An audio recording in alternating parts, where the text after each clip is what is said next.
ನನಗಂತೂ ಸಖತ್ ಖುಷಿ ಆಗ್ತಿದೆ.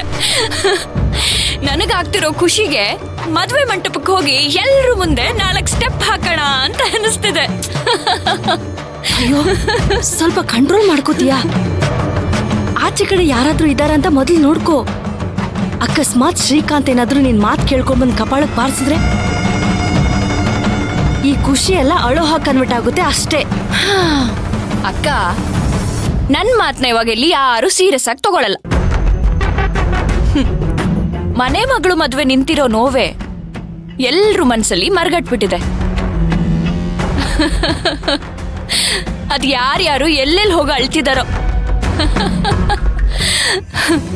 ಅಂತೂ ನನ್ ಪ್ಲಾನು ಸಕ್ಸಸ್ ಆಯ್ತು ಅಲ್ವೇ? ಮೊದ್ಲೆಲ್ಲ ತಲೆ ಕೆಟ್ಟವನ್ ಜೊತೆ ಮದ್ವೆ ಆಗ್ಬೇಕು ಅನ್ಕೋತಿದ್ದೆ.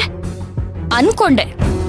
ಆಮೇಲೆ ನನಗಿಲ್ದಿರೋ ವೈಭೋಗನ ಅವಳು ಅನುಭವಿಸೋದ್ನ ನೋಡಿ ನನ್ ಮನ್ಸು ನನ್ ಕಣ್ಣು ಕುಕ್ತಾ ಇತ್ತು.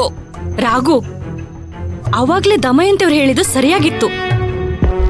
ಭಕ್ತಿ ತಾಮಿನಿಯವರ ಸೊಸೆ ಆಗಿದ್ರೆ ನೀನು ಭಕ್ತಿನ ಕೂಡ ಭಕ್ತಿ ಅಮ್ಮವ್ರೆ ಅಂತ ಕರಿಬೇಕಾಗಿತ್ತು.